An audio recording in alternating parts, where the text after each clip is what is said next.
O ministro disse que a distribuição orçamentária de RP9 é discricionária do relator geral, sendo de incumbência exclusiva do Parlamento, e que o Ministério seria apenas o responsável pela sua execução.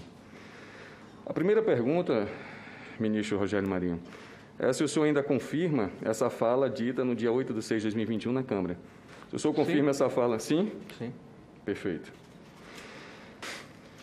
Existe um ofício do MDR, ofício número 260/2021, de julho do mesmo ano, direcionado ao deputado Domingos Neto, relator geral do orçamento do exercício de 2020. Portanto, esse documento supõe que Vossa Excelência tem, sim, influência nas indicações dos beneficiários do RP9. A conclusão é, teve participação ou não nessa distribuição, se existe ou não, dentro desse ofício que foi dado, se essa ratificação quer dizer essa confirmação dos parlamentares, a qual faz indicação.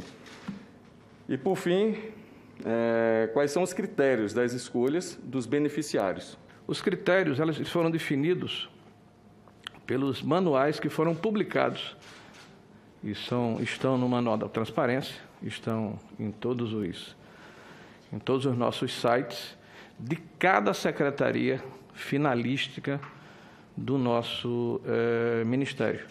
Então, no ofício de resposta do relator, naquela ocasião, Domingos Neto, ele fala que pelo menos 2 bilhões foi de indicação... Mais, 2 bilhões e 567 mil. Perfeito. Então, isso sim, não foi apenas do Parlamento, e sim do Ministério também. A indicação. Esses recursos foram aplicados em obras estruturantes. Não foi do Parlamento. Desculpe, não foi do Ministério. Não foi? Não foi do Ministério. O ofício está incompleto mesmo, que tem anexos nos ofícios, tanto do MDR como os anexos que o relator faz. E o senhor aqui se comprometeu em complementá-lo. São públicos, estão dentro do junto desse ofício, dessa complementação, desses anexos, a gente tem acesso às indicações dos parlamentares? As indicações são todas do relator, como Vossa Excelência muito bem sabe. Eu posso, então, se for enviado para o senhor e o senhor tem acesso a essas indicações do relator, ele pode ter acesso a elas? Você tem acesso a todas as indicações, só que são todas elas indicadas pelo relator. Perfeito. Eu não questionei se era do senhor a indicação do parlamentar. Terá, se a gente teria acesso às indicações de cada parlamentar? Não, claro que não. Eu não tenho essa informação, senador. Vou pular aqui a pergunta já para o Mirante. Foi destinado 1,4 milhões, alocado pelo Ministério do Turismo, para a obra, a qual já foi dita, construída a 300 metros de um terreno de propriedade do senhor, que já foi bem declarada, a gente já fez bem um levantamento. Eu me lembro que, no primeiro ponto, o senhor, durante essa audiência na Câmara, relutou, mas logo depois condicionou essa destinação de outro ministério a um parlamentar do Rio Grande do Norte. Isso o senhor sabia, isso o senhor conhecia, a indicação. E do Sim. Ministério do senhor, o senhor não sabe, não? Essa me foi feita a mim, senador. Ah, foi feita ao senhor? Pessoalmente. Então, o deputado fez o pedido ao senhor e o senhor fez... Como acontece normalmente, desde sempre, senador. Qualquer deputado, qualquer senador, qualquer prefeito pode abordar um ministro e fazer uma solicitação. Não, eu já abordei o senhor e o senhor não fez para mim. Não, mas Vossa Excelência já me abordou também. Solicitando. Fazer ou não fazer é outra questão. Vossa Excelência também já me solicitou. Mas solicitei. Sim, claro. Também destaca que Vossa Excelência marcou uma viagem para o Rio Grande do Norte, que é o nosso lugar eleitoral, tanto meu como do senhor, para lançar a candidatura do Senado. A realização desses atos, na opinião, na minha, eu quero saber da senhor, não demonstra abuso de poder político, essa autopromoção às custas do erário público, o senhor acha ético? Porque se achar, está tudo bem. E, na verdade, esses 39 municípios, por que eu não localizo dentro do site de transparência? Primeiro, eu sou ministro do Brasil. Tá? Como ministro do Brasil, sou ministro do Desenvolvimento Regional. Uma das missões mais importantes do meu ministério é atacar desigualdades regionais. A Codevasf entregou quase 14 mil máquinas nos estados que ela tem atuação. Tá certo? Então, eu, enquanto for ministro do Desenvolvimento Regional, eu vou atacar as desigualdades, inclusive no Rio Grande do Norte. Quanto à questão que o senhor leu na imprensa, o lançamento aconteceu num domingo. E eu, como cidadão, apesar do senhor não gostar, eu tenho o direito de ter meu domingo e posso exercer meu direito de cidadão no domingo.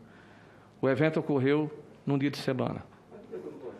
Não sei, porque Vossa Excelência está fazendo a ilação. Imagino que o Vossa Excelência está incomodado com isso. Não estou incomodado. Não está incomodado? Não, porque o senhor terminou a sua pergunta perguntando se era ético. Eu estou dizendo o senhor que fez uma atividade... Eu afirmei se era ético ou não? Não, o senhor fez uma pergunta... O senhor fez uma pergunta em cima, claro que é. No meu domingo, eu faço o que eu achar conveniente fazer.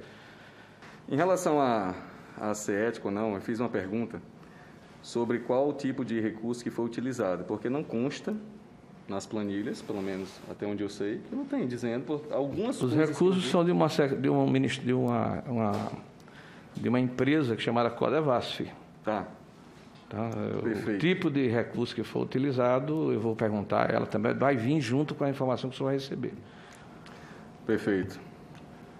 Segundo o relatório de apuração da CGU, relatório 968685, expedido no dia 31/8/2021, dos 104 itens e lotes da ata do edital 22 de 2020 do MDR, houve alto risco de sobrepreço em 19 deles, cujo valor excedente perfazia aproximadamente 130 milhões a ser repactuado. Segundo a CGU, as possíveis causas dos sobrepreços foram a uso quase exclusivo da pesquisa de preços pelos convenientes para definição do valor da referência dos equipamentos financiados com recursos da União. Ante o exposto, pergunta-se: por que o MDR não determinou aos convenientes que fosse seguido preços referências do próprio Ministério disposto na Cartilha de Emendas Parlamentares 20 de 2021, qual a justificativa para que em um curto período de tempo fosse conveniado um grande volume de equipamentos agrícolas de diversos tipos? Seria a pergunta. Já que optou por realizar essa grande quantidade de aquisição, por que o MDR não refinou previamente seu procedimento de controle? Nós temos um volume de recursos lá em torno de 12 a 14 bilhões de reais ano. A ata que Vossa Excelência fala que foi identificado uma diferença de 130 milhões, é uma ata de 3 bilhões de reais. Perfeito. Como o senhor disse, foi iniciativa do MDR fazer justamente esse ofício à CGU para que se observasse essa tomada de preço, ou esse super, foi classificado, né? Super risco que houve. Eu andando pelo nosso interior, eu vi umas placas do Ministério do Desenvolvimento em valores de 240, 250 mil para drenagem, pavimentação de vias públicas. E procurando, a gente só sabe que foi o recurso. Nada contra, a gente tem que ir atrás de recurso mesmo. Mas passando, vendo em Doutor Severiano uma placa como essa, drenagem e pavimentação, paralelepípedo, métodos convencionais, loteamento São Francisco, Frutuoso Gomes, Jandaíra, Montanhas, Pau dos Ferros, Santo Antônio, São João do Campestre, são recursos de 250 mil cada um, todos por iguais, para drenagem, pavimentação. E já que não tem nenhum parlamentar, já que o senhor disse que foi o relator do RP9 que destinou, não entra na minha cabeça, não é razoável para mim, no meu pensamento, que ele conheça todos esses municípios e as dificuldades. Não é o senhor o culpado, mas o Ministério do senhor levou praticamente 40% de todo o orçamento do RP9. Ficando atrás de saúde, nunca se comprou tanto maquinário como se comprou agora, só perdeu para vacina no momento de pandemia. A minha pergunta é para o senhor: o senhor, o governo, o executivo, é obrigado a executar as emendas de relator RP9? Existe sim essa obrigação do senhor chegar e dizer, não, vou pagar, mesmo não sabendo quem é, sei que vai. Existe como uma emenda impositiva individual e de bancada? Só para eu entender. O orçamento, com exceção das emendas de comissão, é impositivo. Todo orçamento hoje é impositivo, com exceção das emendas de comissão. Nos cabe, senador, eu falei aqui, vou reiterar, em função da pergunta que Vossa Excelência faz, observar se o pedido se adequa à questão programática, legal, de juridicidade e de orçamento, de cobertura orçamentária. Mas é de causar estranheza, senador Regufe, senador Girão. Um estado como o meu está recebendo recurso e ninguém se identificar como o autor. E isso causa incômodo, pelo menos para mim, interesse de querer saber para agradecer essa pessoa.